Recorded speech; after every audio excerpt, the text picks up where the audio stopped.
DOJ lawyers quit in droves after being ordered to defend Trump. Even experienced lawyers cannot cope with the onslaught of legal challenges to the president's policies. Roughly 2/3 of DOJ lawyers tasked with fielding the constant legal challenges to President Donald Trump's policies have quit in frustration. Wow. Around 69, nice, of 110 lawyers who work in the DOJ's federal programs branch, which respond to lawsuits against the administration, they only had 110 lawyers to defend the presidential administration? Oh my God. You'd think like step one of them taking over the government would have been, we're going to hire like 500 more people. Have left their roles since the 2024 election, 62.7% of the branch. That is insane. There's no way.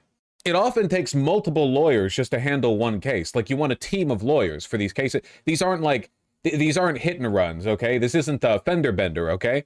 There are more. So how many lawyers remain then? Let's do some math, which I take it a lot of you homosexuals can't do. All right, 41 lawyers remaining then. 41 lawyers. There are more than 41 open lawsuits against the administration. Do they have like, are they subcontracting? Do they have like the same lawyer running back and forth between two different courthouses and two different districts trying to like simultaneously manage both? Jesus. That's why they bribed those law firms 2 months ago. Yeah, and it's true, that can help them, but not always, not all the time.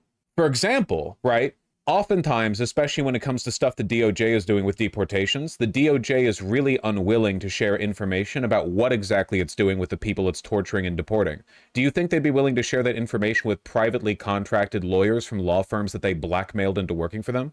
Like, yeah, you might be able to get good lawyers to work with you. Do you trust them? And what's more, would they be willing to work without the information that you're unwilling to provide them? No need for lawyers when you just ignore court orders? Not as much as you, or more than you might think, I would say. One lawyer who left the unit said staff have become demoralized and frustrated by the nonstop barrage of legal challenges to Trump's policies, which include the administration's attempts to do away with birthright citizenship, detain and deport migrants without due process, impose tariffs on U.S. trading partners, and reshape the federal bureaucracy. At least 4 lawyers said they quit over concerns that Trump's steps to gut federal agencies and block funding to institutions like Harvard violate the Constitution. Who could have guessed? At least 3 lawyers from the federal programs branch also quit because they feared they'd face sanction for refusing to bow to pressure from the department to skew facts in court or violate other ethics rules. While high turnover at the DOJ unit is common between administrations, sources tell Reuters this level of staff turnover in the middle of a presidential administration is unprecedented. So this is after they got their guys in here. Like, this isn't including the people who left on account of the administration transition. This is people still bleeding over and leaving the department after that transition took place. Phenomenal. Bondi's also been firing people. Yeah, we've covered multiple stories on stream about people getting fired for, like, remember that one lawyer who showed up at Judge Zinnis's court and was like, I'm really sorry. I have no idea why the DOJ is doing this. Please don't hurt me. Literally, like, the guy went down there and he was like, I'm sorry. I can't justify this either. And then they fired him because he wasn't doing his job properly, which in fairness, he wasn't, but also his job in that moment was unconstitutional. So thank they're so incompetent. Yeah, well, thank the leadership is. That lawyer was a hero as far as I'm concerned. Anyone who works for the DOJ is more than competent enough to lie their way through an interaction with a judge. He chose not to because he didn't care enough about the administration. The mass exodus has led the Trump administration to exempt the DOJ from the federal government hiring freeze. Bondi just fired another 20 people last week. I don't think this is from the same department. Justice Department purge continues. Firings include Trump classified document case investigators and J6 prosecutors. Yeah, these aren't the same department. We're talking specifically about the Department of Lawyers whose job it is to protect the executive branch from legal challenges. Though the firings broadly still mean something. We are not making it 3 more years. They are not making it 3 more years. Perk the f up, okay? They're not making it 3 more years. They're down 62% of the lawyers who have been tasked with defending the executive. What do you think happens when they run out? They can't subcontract forever. There are consequences to incompetence. No matter how wacky the world might get, there are consequences. U.S. Attorney General Grok, you're not exaggerating. According to the Washington Post earlier today, Department of Defense to begin using Grok, Musk's controversial AI model. Mecha Hitler, right. Yeah. We'll see how much they get their legal advice from there. There is some good news, though. I mean, with regard at least to AI being used to supplement the abilities of the DOJ, which is that so far, American judges have shown nothing but disrespect to artificial intelligence. All of our legal precedents right now, like they don't allow them in the courtroom, they don't accept their input, you know? Reuters has more information about who's leaving.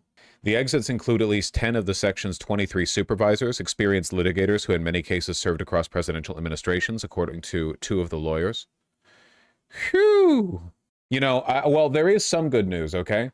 I'm sorry, I don't know how to exactly to do the setup for this. If they wanted to be able to hire new lawyers, maybe it was a bad idea to make enemies of a bunch of DC adjacent law firms and also Harvard University. Like, you need top lawyers to work with the DOJ. You can't just get anybody. Maybe it was a bad idea to, like, immediately target all the institutions from which the top lawyers come.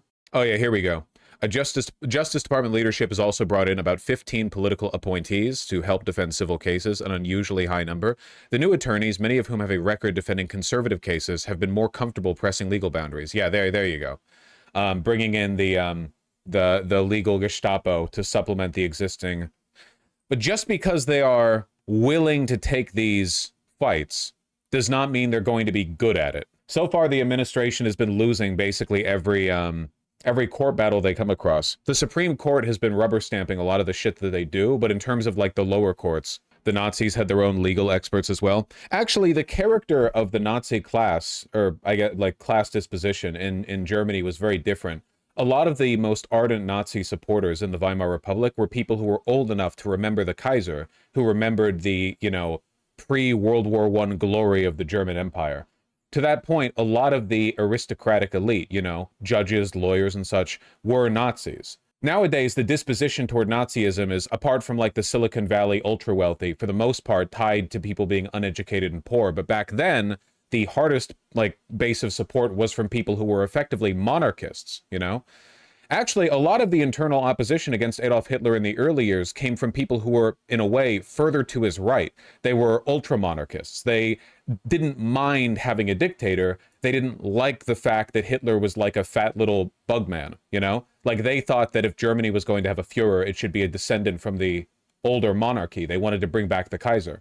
They didn't like the fact that it was this, like, random, you know, like, lower-class veteran, basically. Kind of funny. But yeah, back in those days, if you were a judge or a lawyer or something, your name was probably like Wilhelm von Judgenheimer.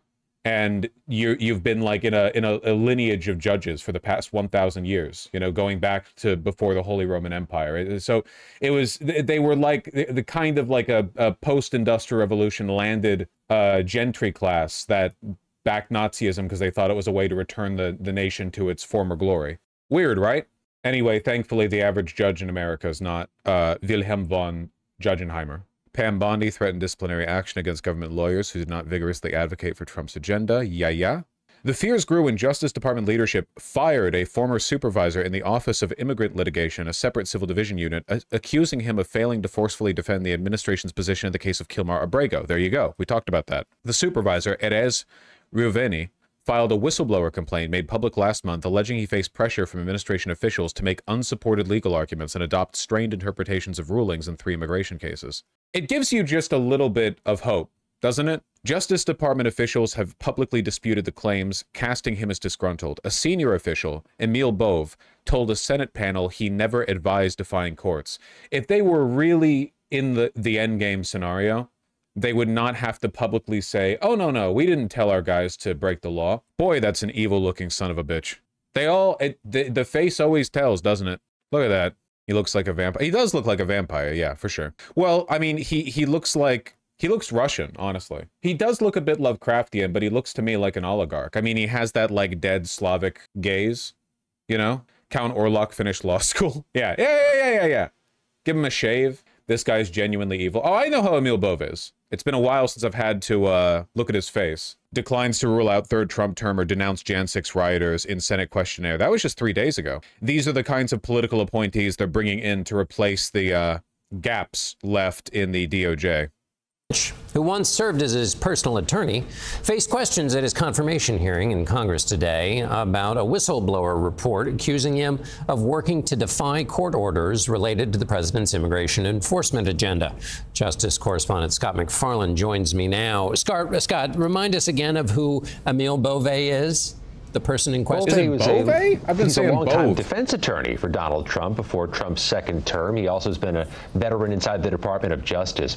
As he's the president's nominee now for a lifetime appointment to the federal bench, he began his confirmation hearings at the Senate today saying, "I'm not the president's henchman," which, though he wants to make that argument, really crystallizes the issue. My "I'm not the president's henchman" T-shirt is prompting people to ask questions already answered by the T-shirt. Here, Democrats believe Emma Beauvais would not be a judicial arbiter, but would be the president's henchman in a robe. We heard some of that come out in the criticisms from Democrats that he, among other things, also fired federal prosecutors who were part of the January 6th prosecutions, a form of retribution on behalf of President Trump. Take a listen to Alex Padilla, the Democratic senator from California. Heard this guy. How many of the prosecutors assigned to the Capitol siege section were fired after you sent your memo on staffing at the Department of Justice? I don't recall. Can you tell me how many January 6 rioters President Trump pardoned? No, I don't recall. And John, Beauvais famously was involved with dropping that criminal case against New York Mayor Eric Adams, which caused a whole bunch of controversy. I forgot that he was involved in that. Does he look a bit like Eric Adams? There's something in the eyes, the way his eye bag. Hold on, maybe I'm totally tripping. No, not really. Maybe, I don't know. There's something about the sunken. It's the brows. Maybe, I don't know. Maybe I just see people's evil aura and I just relate that between them. You know what I mean? Like it's not. I'm not looking at them like in a superficial sense the way you are. I don't see the surface layer. Okay, I'm looking deeper. He's Hakeem Jeffries? No, because Hakeem Jeffries looks like a stupid fish. This guy looks intelligent but evil. Like Hakeem Jeffries, his role in this whole game is written plainly on his face, okay? Yeah, this is a deeply intelligent evil fish. This is like a deep sea angler fish, okay?